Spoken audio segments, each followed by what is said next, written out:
좋은 아침입니다. 오늘도 사랑하는 성도 여러분, 주님 은혜 안에서 복된 하루가 되기를 바랍니다. 기도하겠습니다. 하나님 감사합니다. 오늘도 저희들에게 말씀 앞에 설 수 있도록 마음을 열어주시고 또 인도하여 주시니 감사합니다.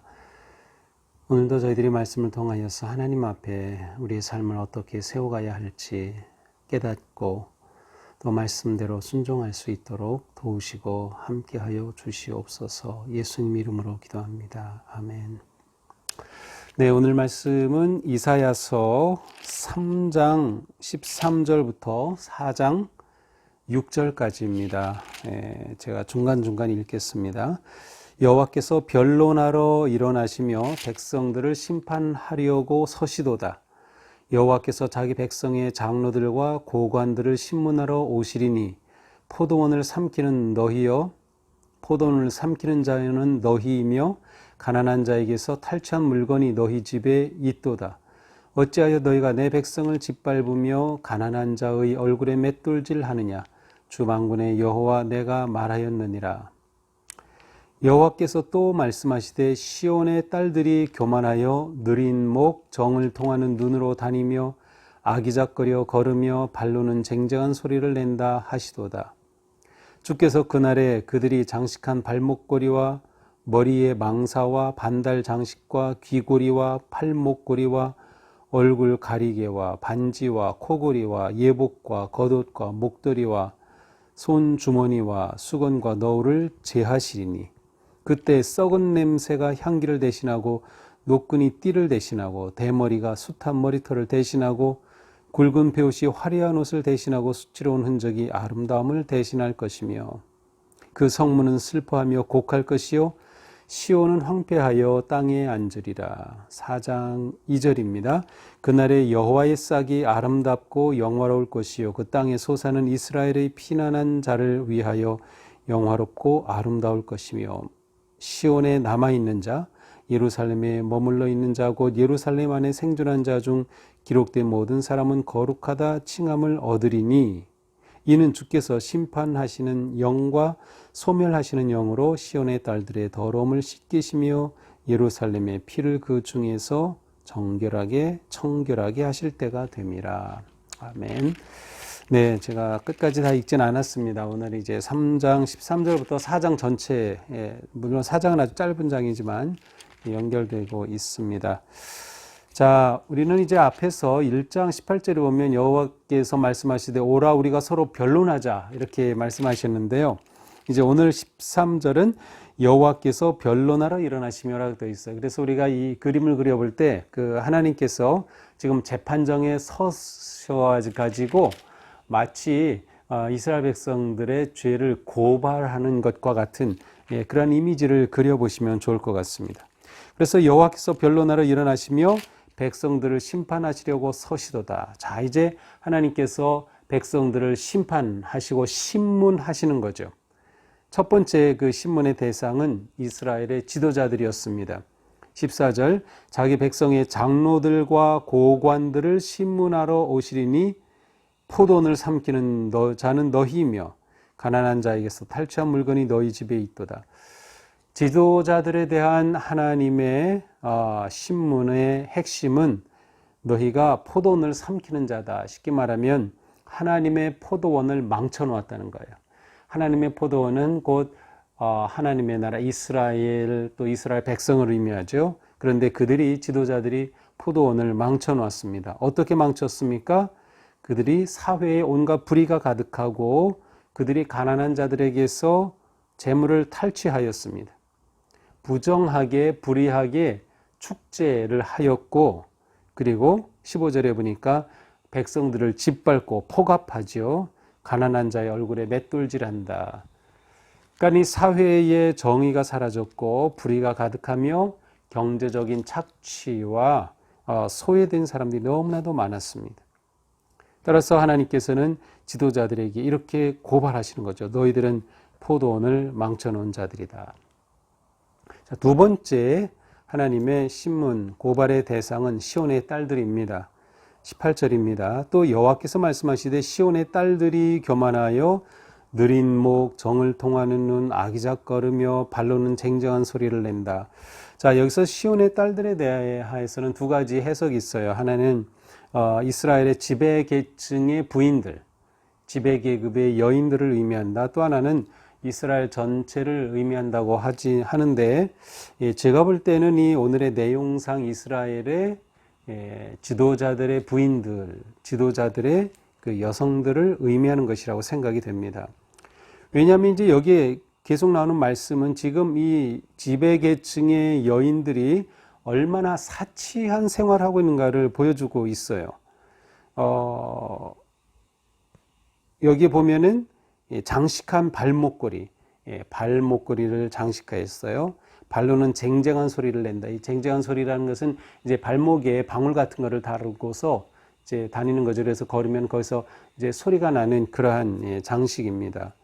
머리 망사, 반달 장식, 귀고리, 팔목걸이, 얼굴 가리개, 화관, 발목사슬, 향합, 그 향수통, 반지, 코고리, 예복, 겉옷, 목도리, 손주머니, 손얼굴, 손거울, 세마포, 머리수건, 계속해서 이런 것들이 언급이 돼. 이것은 그 당시 지배계층의 여성들이 얼마나 사치스럽게 장식하였는가를 말해주고 있습니다. 근데 문제는 무엇입니까?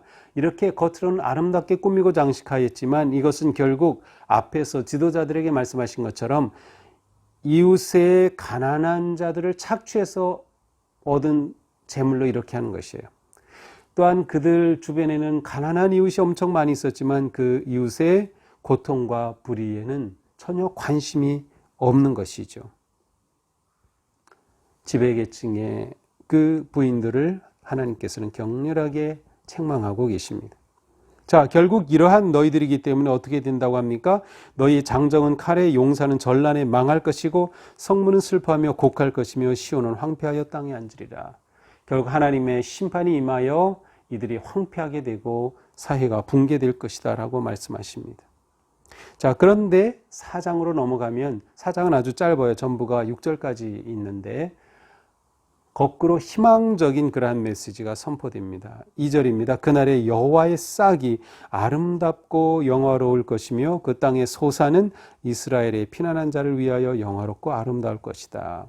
자, 하나님께서 그날에 하나님께서 이 절망적이고 황폐한 이스라엘 예루살렘이 회복될 그날을 지금 계획하고 계시다는 거예요. 3절에 보니까 시온에 남아있는 자, 우리 앞에서 이미 남은 자 사상을 잠깐 제가 언급한 적이 있어요. 이 이스라엘 백성들에게는 이 하나님의 심판의 때에 하나님은 택하신 자를 남겨두셔서 그 남은 자를 통하여 다시 일으키신다고 하는 그러한 신앙이 있었어요. 그래서 시온에 남아있는 자, 그 남은 자들을 구원하시는 그날이 올 것이다를 말씀하고 계시죠. 자, 그날이 되면 어떻게 됩니까? 그 땅이 옥토와 같이 되어서 소산의 풍요로운 결실을 얻게 될 것이다. 또 그날을 위해 4절에 보니까 이는 주께서 심판하는 영과 소멸하는 영으로 시온의 딸들의 더러움을 씻기시며 예루살렘의 피를 그 중에서 청결하게 하실 때가 됩니다. 하나님께서 친히 그들의 죄와 더러움과 온갖 타락한 것을 씻어주시고 청결하게 하시고 소멸하게 해주심으로 새롭게 그들을 세워주신다는 거예요. 여호와의 싹이라고 하는 이 표현은 완전히 하나님의 새로운 창조, 하나님께서 이 예루살렘을 새롭게 일으키시고 회복시켜 주실 것에 대한 소망의 말씀입니다. 이것이 오늘 말씀이죠. 그래서 오늘 말씀은 전반부에서는 이스라엘에 대한 하나님의 고발과 심판의 예언, 그리고 후반에서는 4장에서는 하나님께서 주시는 짧은 희망의 메시지가 담겨져 있습니다. 오늘 말씀을 보면서 우리는 많은 것들을 생각할 수 있지만 무엇보다도 우리는 오직 하나님께만 소망이 있다는 거죠. 우리 사회도 이와 크게 다르지 않을 것 같아요. 실제로 우리 나라 지도자들이, 정치가들이 제대로 하고 있질 않죠. 최근에 나온 얘기처럼 이 지도자들이 불과 몇 년 사이에 몇십억이나 되는 그러한 부동산이 값이 오르고 말이죠. 이제는 일반 서민들은 평생 집을 살 길이 없어지는 거, 이렇게 되면은. 전부 다 돈 있는 자들이 권력을 동시에 잡고 있으면서 그들의 축제와 그들의 재산을 지키는 정책을 쓰는 거죠. 정말 국민을 위한 정책을 한다면 자기들이 가지고 있는 기득권을 내려놓아야 되는데 전혀 내려놓지 않는 거죠. 하나님께서는 우리를 보고 계시다. 이 땅을 보고 계시다. 그래서 우리에게 진정한 희망은 지도자들에게 있지 않습니다. 정치 지도자들에게요 결코 없다는 것을 우리는 계속 보고 있죠. 이쪽이 잡든 저쪽이 잡든 똑같습니다. 진정한 희망은 우리 하나님께 있다. 우리는 이것을 가지고 있어야 돼. 그래야 이 사회의 이 온갖 불의와 타락과 아픔에도 불구하고 우리가 이것을 이겨나갈 수 있고요. 하나님을 우리가 바라볼 때 승리할 수 있다. 자, 하나님께 소망이 있다고 하면 우리는 하나님께서 정말로 우리를 이렇게 일으키시고 회복시키시고 또 새롭게 해 주시도록 하나님께 끊임없이 우리 자신을 순종하며 회개하며 나아가야 한다. 하나님은 우리가 의롭게 살기를 원하시고 또 이웃을 돌보며 사랑하며 살기를 원하셔요. 이렇게 되면 이 세상은 정말 살만한 행복한 세상이 될 것입니다. 이것이 우리를 향한 하나님의 놀라운 뜻이죠. 우리가 이 말씀을 오늘 생각하면서 하나님께 우리의 내 삶의 소망을 두고 그리고 하나님의 뜻에 순종하고 또 말씀대로 우리의 삶이 거룩하여져서 하나님께서 우리의 삶을 일으키시고 회복시켜 주시는 그날을 소망하며 나아갈 수 있기를 주님의 이름으로 축복합니다. 기도합시다. 하나님, 하나님을 모르는 자들이 다스리는 세상은 불의할 수밖에 없고 타락할 수밖에 없습니다. 공정을 말하지만 공정하지 않은 사회, 정의를 말하지만 정의롭지 못한 사회, 이것이 우리가 보고 있는 또 경험해온 그러한 모습입니다. 이것은 이 땅의 모습이고 이 세상의 모습이지만 하나님은 저희를 택하여 주시고 저희로 하여금 진정한 나라, 정의롭고 평화롭고 사랑이 흐르는 하나님의 나라를 세우시기를 원하심을 오늘 말씀을 통해 보았습니다. 주님, 우리가 이런 상황 속에서 그저 불평하거나 그저 원망하거나 누구를 비난하기 전에 먼저 우리 자신이 하나님의 말씀 앞에 겸손하게 그리고 회개하며 의로운 삶을 살기에 힘쓰고 또 서로를 돌보며 사랑의 삶을 살기에 힘쓸 수 있도록 인도하여 주시옵소서. 예수님 이름으로 기도합니다. 아멘. 네, 오늘도 주님 은혜 안에서 희망찬 하루가 되기를 축복합니다. 사랑합니다.